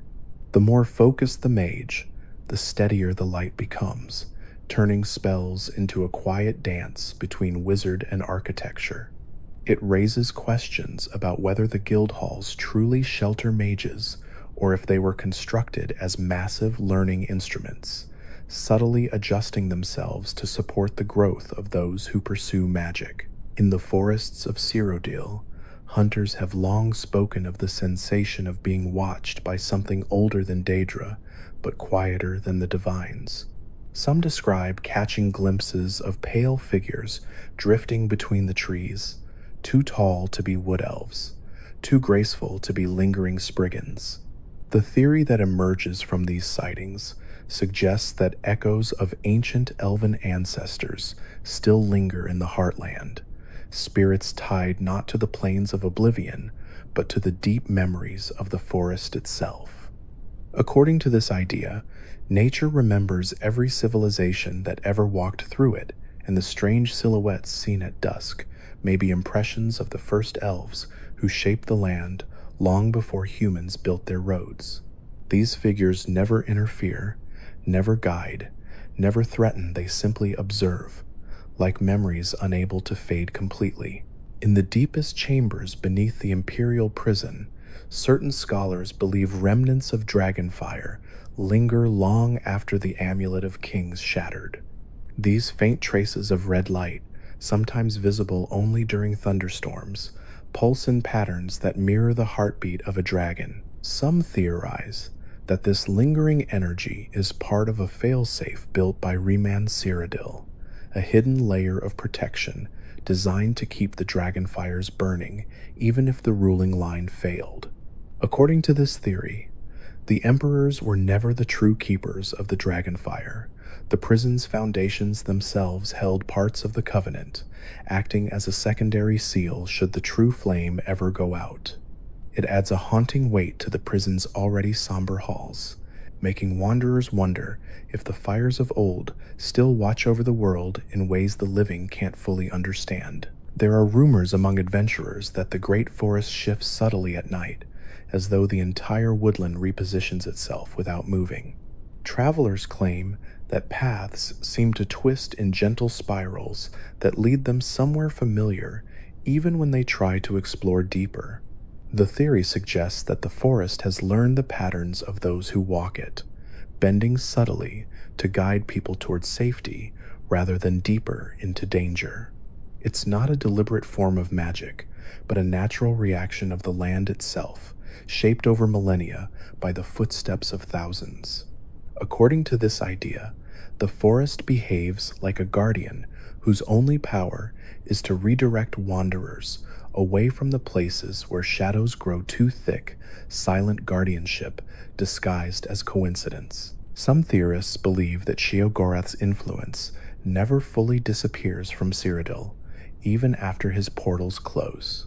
They point to small details, like sudden gusts of wind carrying laughter that dissolves into the breeze, or oddly colored patches of sky near the border of the Shivering Isles. A theory claims that the mad god imprinted pieces of his realm onto Cyrodiil during the Oblivion Crisis, leaving behind pockets of instability that flare up whenever strong emotions surface nearby. In this interpretation, Sheogorath's realm behaves like a dream that lingers in the corners of a waking world, thin but ever present, waiting for the right moment to ripple through reality again. Travelers who feel their thoughts drift or their moods swing unpredictably near certain ruins might be brushing against the edges of a realm that refuses to stay separate. The Black Horse Courier is openly proud of its ability to distribute news across Cyrodiil with uncanny speed, but some believe the organization's efficiency hints at something deeper. According to one theory, the couriers use ancient alien routes hidden beneath the cobblestones of major cities, passing messages through magically assisted tunnels that connect directly to the White Gold Tower. These routes, it is said, bypass traditional streets entirely, letting couriers appear in distant districts faster than a normal horse could gallop. If the theory is true, the courier maintains the last functioning network of ancient pathways deliberately kept secret, ensuring information can move across the heartland even when danger rises. Whether they truly know the origin of their shortcuts or simply follow instinctive traditions passed down across generations remains a mystery. Scholars studying the Amulet of Kings have long debated what truly shattered when Martin Septim transformed into the avatar of Akatosh. Some argue the amulet broke only physically, but others propose the more haunting idea that countless parallel timelines fractured at that moment as well.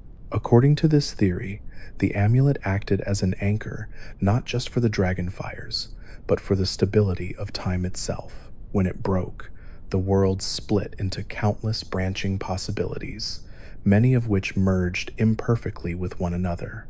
This might explain the strange déjà vu experienced by certain characters and the way locations sometimes feel older or younger than records indicate.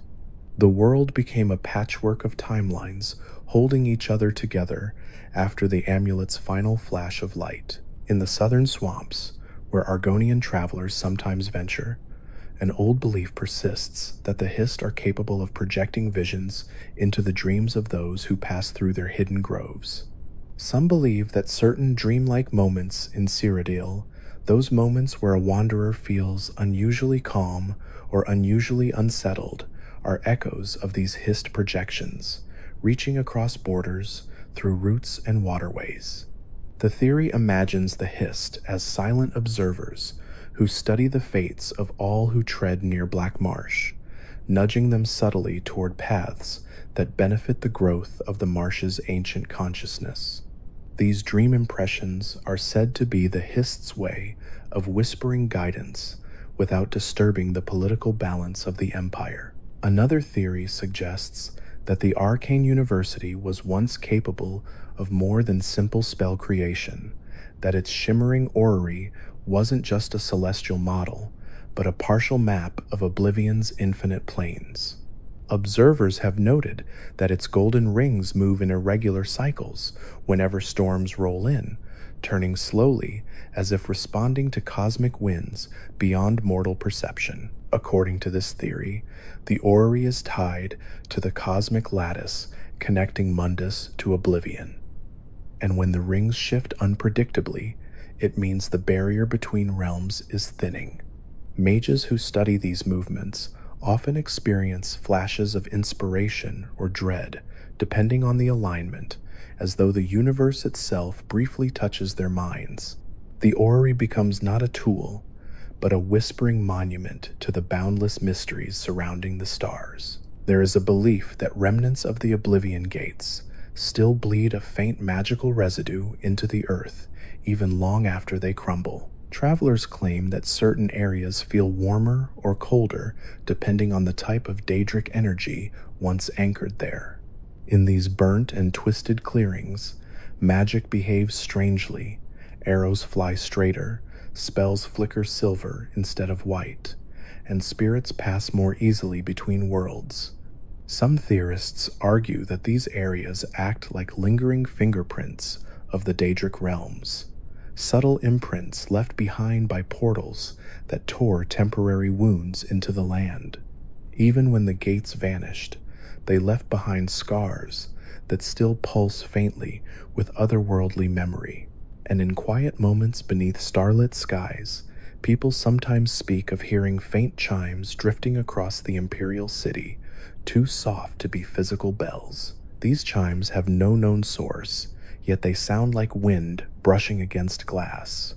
The final theory suggests that these sounds are the universe's gentle reminders of the Elder Scrolls themselves, artifacts capable of rewriting destiny simply by being read. According to this idea, the scrolls resonate in ways mortals can never fully understand, releasing ripples that brush against reality and manifest as soft, distant music. Each chime might be the sound of fate shifting ever so slightly, a whisper of future threads weaving themselves quietly into the world. Some theories about the nature of Oblivion's gates suggest that each portal wasn't a doorway in the traditional sense, but a wound in reality that reflected the emotional state of the land around it. People noted that gates near ruined towns sometimes burned hotter, their flames twisting with unnatural urgency, while those deep in forests flickered quietly like dying embers. The idea proposes that the fabric between Nirn and the plains of Oblivion is thinner in places where memory and loss cling to the soil, creating gates that behave almost like mirrors of the world they pierced. When a gate cracked open beside a forgotten shrine or beside the remains of a battlefield, the fire seemed to curl with echoes of old grief, as if the portal wasn't just opening, it was remembering. Others believe the Daedric princes sensed the exact moment the barrier between realms weakened by listening to Nirn's dreams. In this theory, the world of Tamriel dreams the same way mortals do, drifting through cycles of creation, decay, and rebirth.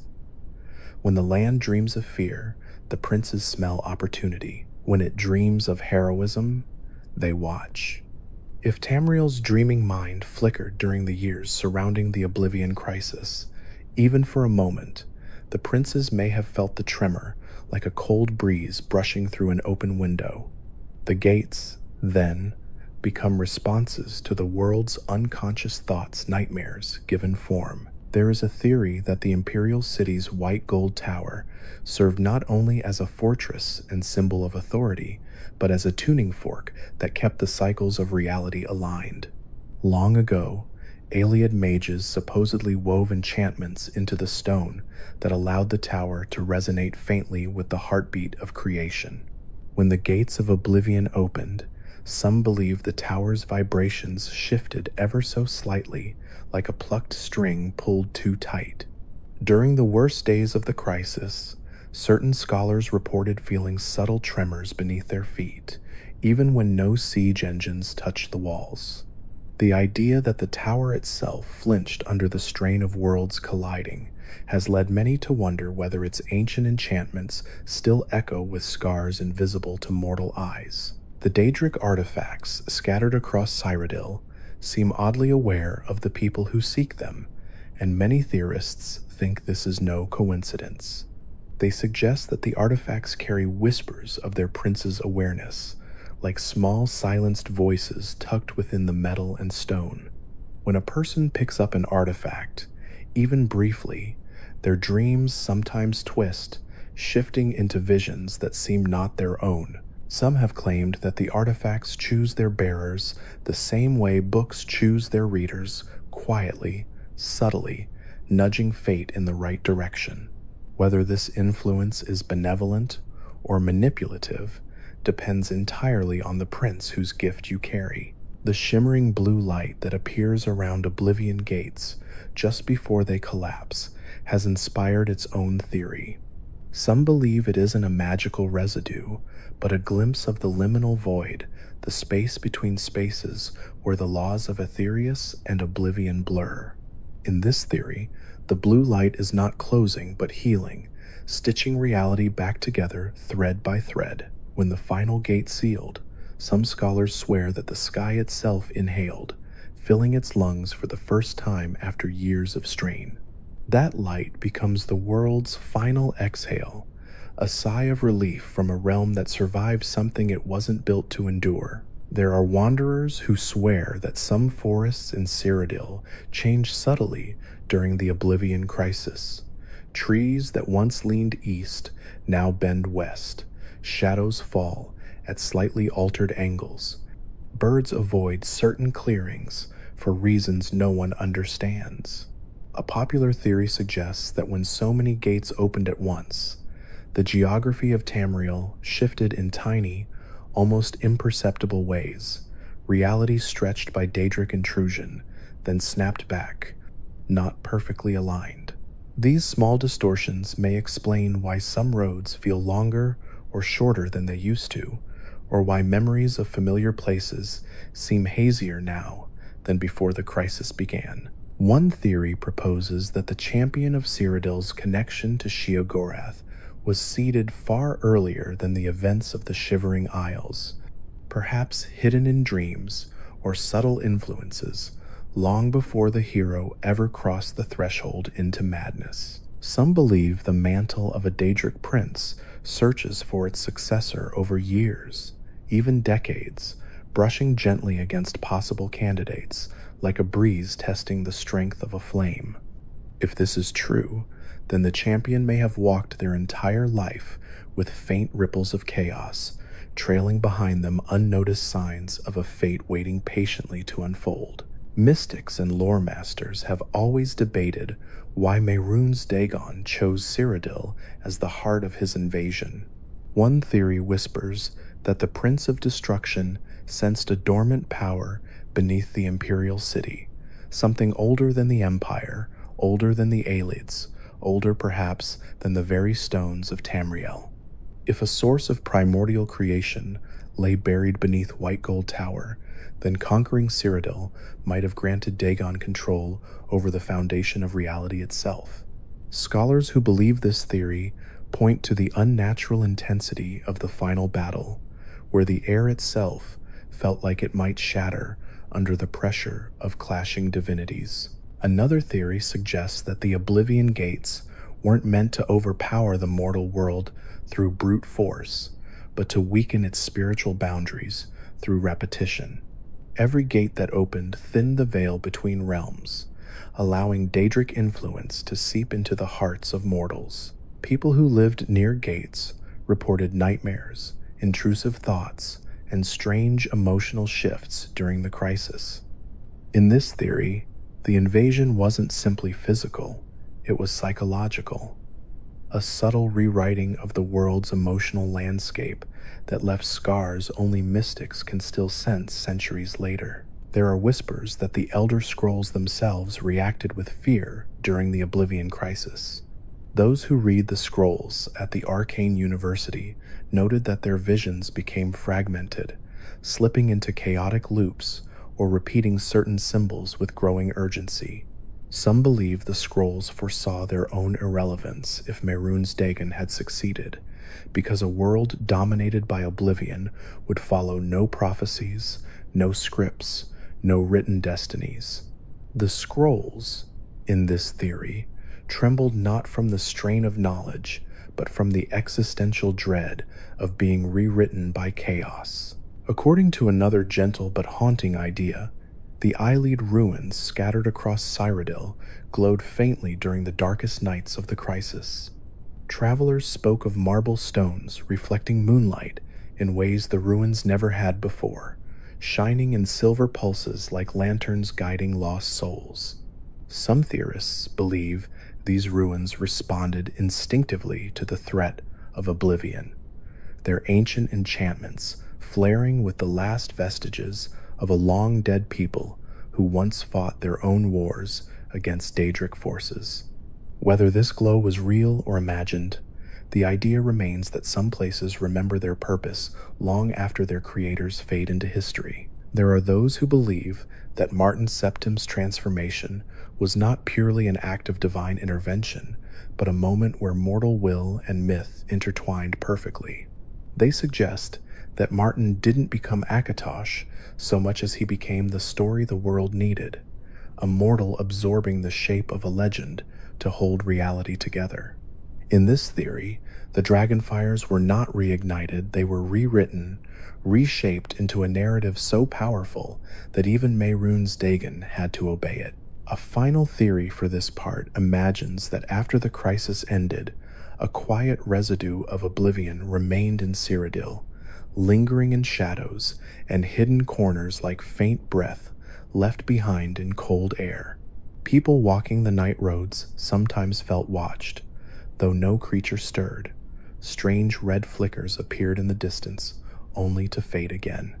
The theory suggests that these remnants are not dangerous, merely echoes of what once was, memories of fire and chaos drifting like dust. The world healed, but like all wounds, it carries a faint shimmer where the scar meets the light. Cyrodiil has always carried a whisper beneath its forests, a kind of low echo that seems to drift between the leaves long after the last pilgrim passes through.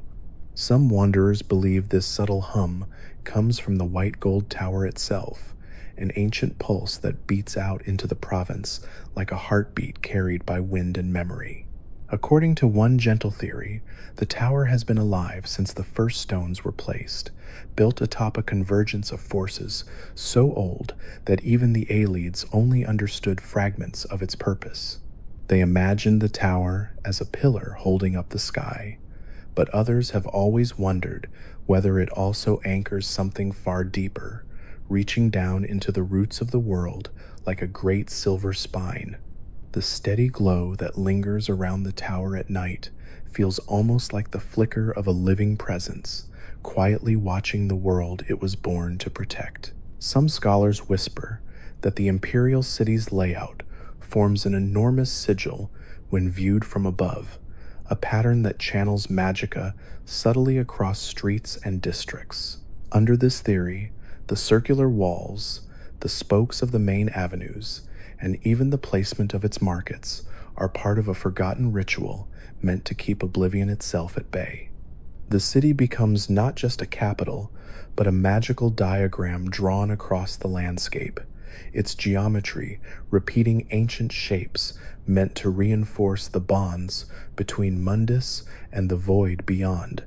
When storms gather around the white gold tower and lightning spirals around its peak, some believe the pattern wakes for a heartbeat, strengthening the barriers that divide the worlds.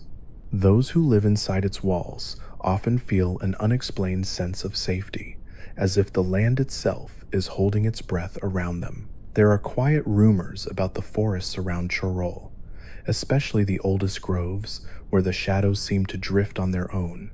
According to one theory, remnants of the great Welkin trees still linger beneath these woods, ancient spirits of the forest that survived the fall of the Aelids by retreating into the deep roots.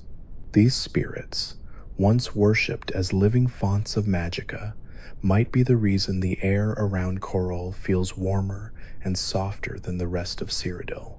Travelers claim the woods there hum with energy at dusk, as though memories of the ancient elves still wander between the trees, whispering forgotten songs in a language that died before humans ever built their first fort. Some believe that every Oblivion gate left invisible scars across the landscape, faint ripples of distorted reality that remain long after the stones collapsed. These scars can't be seen or touched, but sensitive mages sometimes feel a tug of pressure when walking through those old battlefields, as if the world bursts into a brief ripple of déjà vu. According to the theory, A tiny piece of oblivion remains fused into the cracks of Mundus wherever the gate stood, like soot from a fire that will never fully wash away. These pockets of warped space might explain why certain creatures behave oddly near the old gate sites, pausing or moving strangely, as if sensing something no longer there but still deeply felt. One of the gentlest theories imagines that Nirnroot carries more than just alchemical power. Many note its glow pulses softly, almost like a breath. The plant's shimmering hum resonates with a tone that feels deeply familiar, as if its roots remember a time before magicka was shaped into spells. Some wanderers believe Nirnroot is a living echo of creation itself, a remnant of the moment the world was sung into existence. Its glow becomes a lullaby for the land, a quiet song reminding everything that even in darkness, some part of the world remains connected to that first spark of life. When its chime drifts over the lakes of Cyrodiil at night, it feels like listening to the heartbeat of Nirn itself. There's a theory about the ghosts wandering the Imperial City's prison ruins, suggesting they don't haunt the place out of torment, but out of ritual. Some scholars think these specters linger because the prison sits atop an old convergence point where dreams and waking life intertwine. The ghosts might be echoes of memories rather than souls, impressions left behind by centuries of fear, hope, and desperation. In this idea, the prison becomes a vessel of accumulated emotion, replaying scenes from countless lives without ever knowing they ended. The spirits wander not because they suffer, but because the world remembers them too vividly to let them go. North of Bruma, the air grows sharper, and the wind carries tales whispered by the Nords who once walked those roads long before the Empire rose. Some believe the mountains themselves hold memories of the dragon cult, etched into the stone by ancient priests who carved symbols meant to echo across centuries. These carvings, now buried by snow and time, may still exert subtle influence. The strange quiet that settles over the Gerald Peaks has led some to wonder if the land is still listening for a voice mighty enough to wake those memories again. Bruma's cold winds sometimes sound like distant chanting, as if the frost itself remembers the power once spoken there. There are those who think Allied ruins shift slightly when no one is looking, not because of earthquakes, but because the stones themselves respond to magicka like metal responds to heat. The Aelids built their halls using principles lost to time, weaving magic into architecture until the walls became as fluid as woven cloth. Under this theory, the ruins subtly rearrange themselves in tiny increments, aligning with celestial patterns or reacting to the strength of nearby enchantments. A wandering mage may feel as though a hallway is shorter or a chamber is placed differently than before, not because memory fails, but because the ancient stones drift like thoughts lost in dream.